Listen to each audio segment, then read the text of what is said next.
Hey, welcome to Sam's Maths Lectures. This is the third lecture on group theory. Okay, so let's talk about subgroups. So if we let G dot be a group and we let H and K be subgroups of G, any two subgroups, then we have clearly that their intersection is a subgroup of G. Okay, so we can prove this for all f, G in the intersection H intersect K.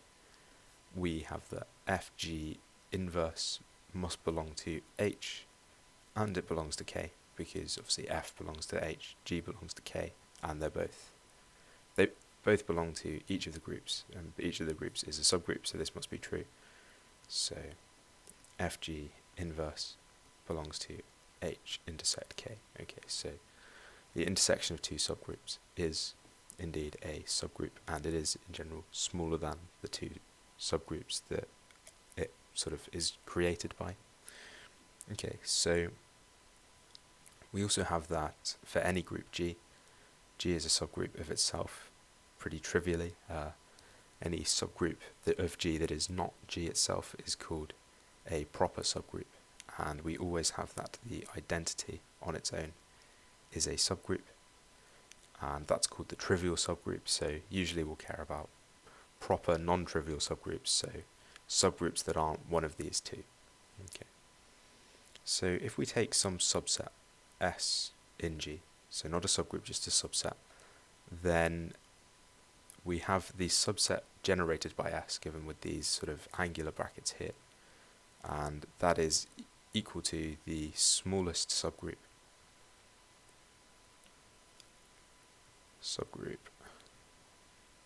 of G to contain S.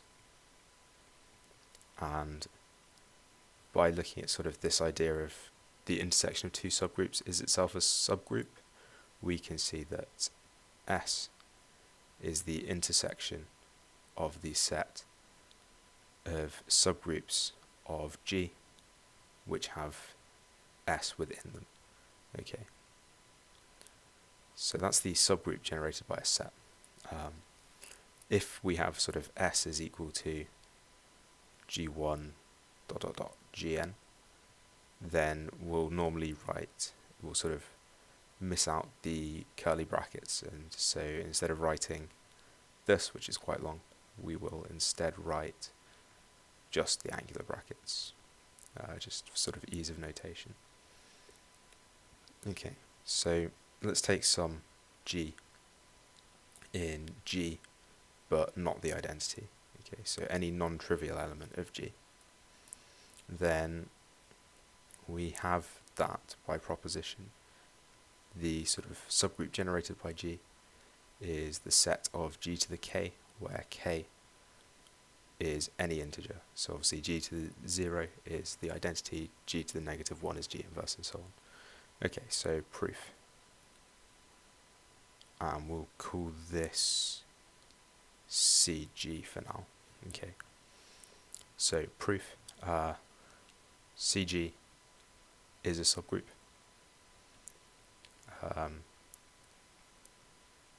So for all K, L in Z, G to the K, G to the L inverse is just G to the K minus L, and so belongs to CG. Okay, so CG is a subgroup and contains G. So we must have that G belongs to CG, or is included in. Okay, and then going the other way, because the sort of subgroup generated by G is a subgroup, so contains G to the 1, G to the 2, ... G0, G minus 1, G minus 2, ... Otherwise it wouldn't be closed. So CG is a subset of the subgroup generated by G, so obviously they must now be equal. Okay, so we call this the cyclic subgroup generated by G, because it is also isomorphic to a subgroup. So we call the order of G, OG, is the smallest positive integer, so n greater than 0, such that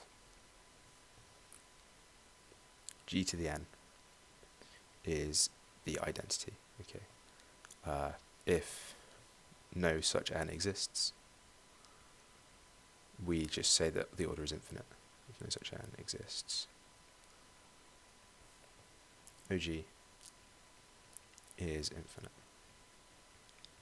Okay, and so that's quite useful, and the reason we call this the order, normally we reserve order for the size of a set or the size of a group, but we have that the order of the subgroup generated by G is equal to OG, as G to the K is equal to G to the K mod OG. And we can sort of see this by using the Euclidean division algorithm. So let K equal QOG plus R, where 0 less than or equal to R less than OG, and Q and R are both integers. Then G to the K is equal to G to the Q OG times G to the R, which is E to the K, using the order, times GR, which is GR, but R is just the modulo, so G to the K mod OG. Okay, and so we find that from this, the subgroup generated by G is isomorphic to the cyclic group of order G. Okay, and the integers under addition is sort of what we call the infinite cyclic group, because it satisfies the definitions of the cyclic group as being sort of generated by a single element in a commutative fashion. Okay, so a set S, subset S of G, is a generating set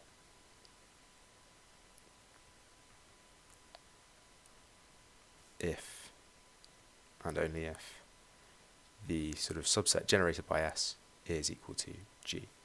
Okay, and it's a minimal generating set. Minimal generating set if removing any element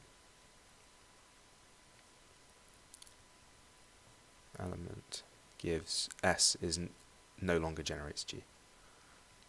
Gives S is not equal to G, so we can't remove any part of S without losing the part of G that it generates. Okay, and if S is finite, and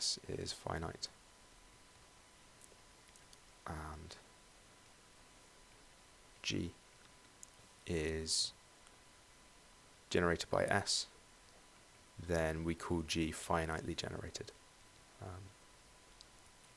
And so many groups are finitely generated, but many aren't. For example, the real numbers under addition are not finitely generated, and neither are the rational numbers under multiplication. The general linear groups are not finitely generated if their fields aren't finite, and so on. Okay. Generated. Okay. So let's move on to cosets. Okay, so given a group G dot and H, any subset of G, doesn't have to be a subgroup. The left coset GH is defined as those elements G dot H where H belongs to H. So basically what can we get by pre-multiplying an element of H by this fixed value G? And the right coset is just the same but with G on the other side.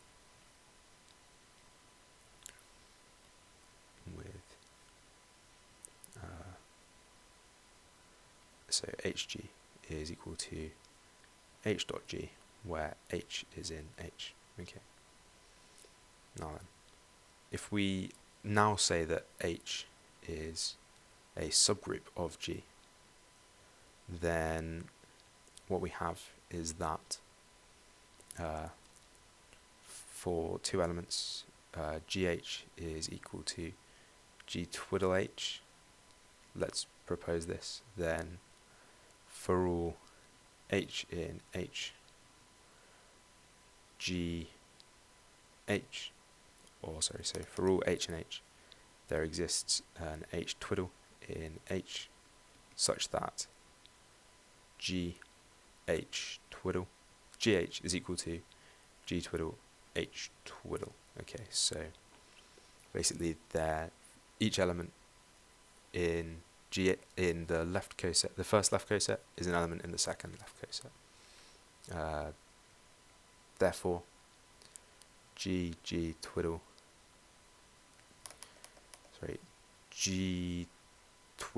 inverse G is equal to H twiddle H inverse belongs to H. Okay, so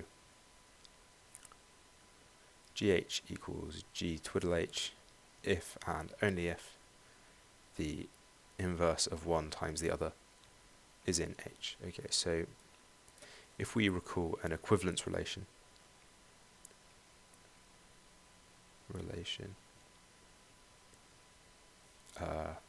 also twiddle, is a relation which is symmetric, so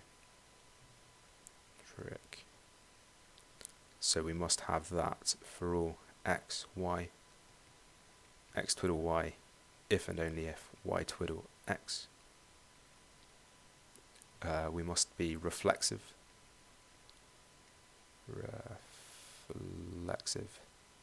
So for all x, we must have x twiddle x. And we also want this to be transitive.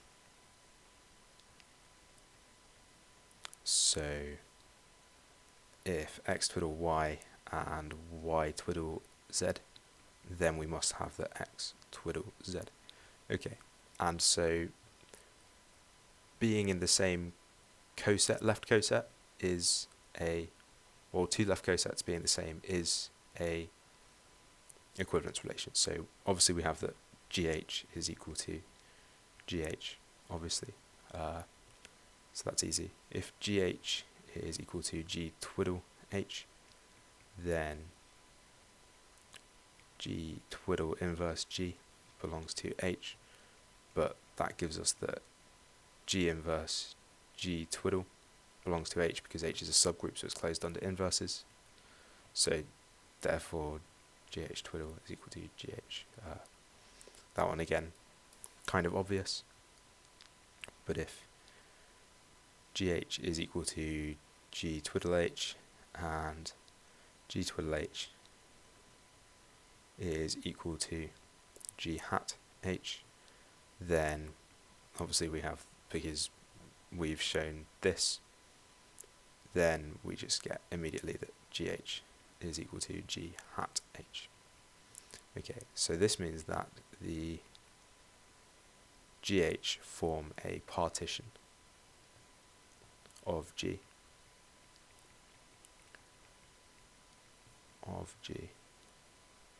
So each element of G belongs to precisely one left coset.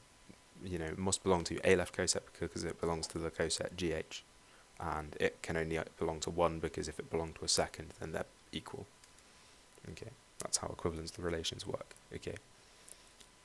Now, if we look at this, the size of GH is the number of elements G dot H, where H is in H, and so this is just equal to the order of H.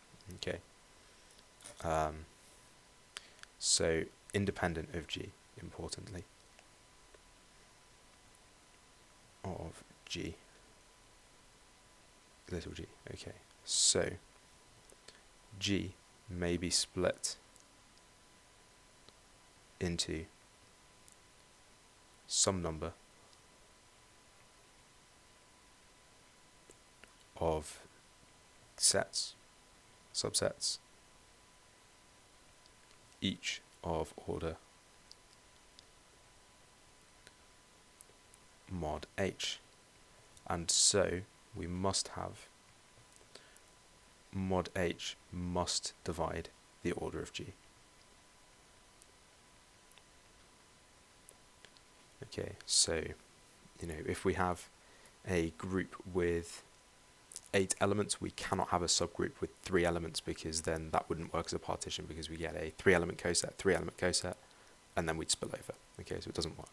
Okay, and this is called Lagrange's theorem.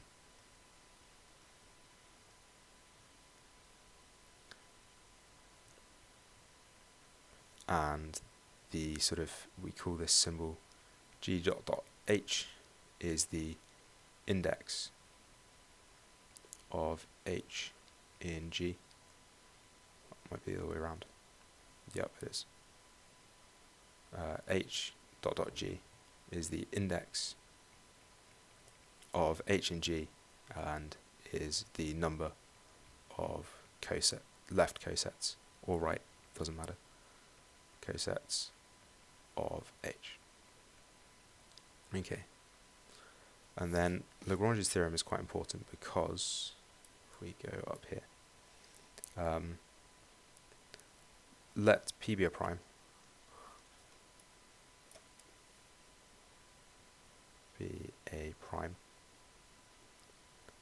and G be some group with order P.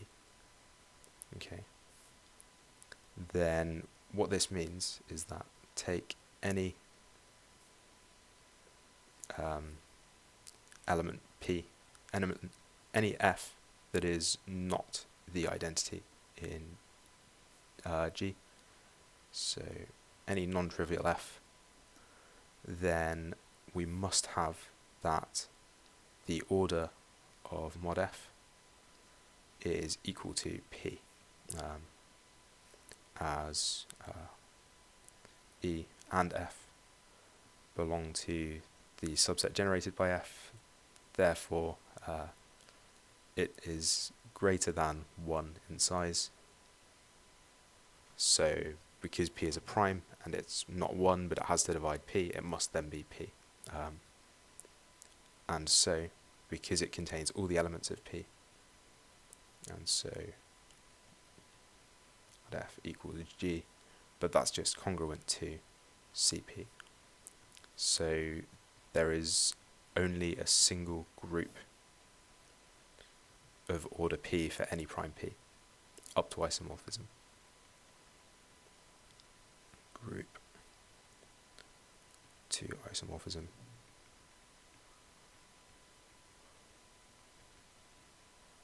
of order P. Okay. An important thing about Lagrange's theorem that I believe I missed out is that it only applies to finite groups. Obviously, we do not have this same idea for infinite groups. It doesn't make sense to say that there are 2 distinct cosets of the even integers in the integers, but it doesn't make sense to say that the even integers are to infinity big, because you end up playing around with infinities in ways that you shouldn't be. Okay. So this gives us a complete classification of groups of order P when P is a prime, which is quite good, because usually classification of groups is quite difficult. There's, if we say mod G, and then number of G with mod G. Okay, so if we have a single element, then we only have one group, and that is the trivial group star or sometimes we call it 0, and that's just the identity. The operation maps the identity times the identity to the identity. 2 is prime, so we only have C2. 3 is prime, so we only have C3. Okay, 4 is not prime, so we have the cyclic group of order 4. We can always produce the cyclic group. And then the second group is V4, which is the set E, A, B, C, and we have that it's abelian, and that A squared equals B squared equals C squared equals E, which is the identity, and we have that AB equals C, AC equals B, and BC equals A. Okay, so this is called the Klein group. Then there is a single group of order 5, which is C5. There are two groups of order 6. So, sorry, 1, 1, 1, 2, 1. Two groups of order 6. We have C6, and we have D6, so the dihedral group, which is also equal to the symmetric group on 6 elements. Okay. And then 7, we have one group because 7 is prime, and that's C7. 8, there are 6 groups. There are 5 groups of order 8. And also it's worth noting that S6 is the S3, sorry, is the smallest non-abelian group. The Klein group is the smallest non-cyclic group. Okay, so there are 5 groups of order 8, so there's C8, there's C2 times C2 times C2, C4 times C2 times C2, there's the group of quaternions, Q8, and the dihedral group of order 8, so the symmetries of the square, D8. And this is plus or minus 1, plus or minus I, plus or minus j, plus or minus k, with I squared equals j squared equals k squared equals minus 1, and ijk equals kij equals jik equals jki, sorry, is equal to minus 1. Okay, so that's the group of quaternions, and so those are all the groups of order 8. Then for 16 elements there are 14 groups. For 32 elements there are 51 distinct groups.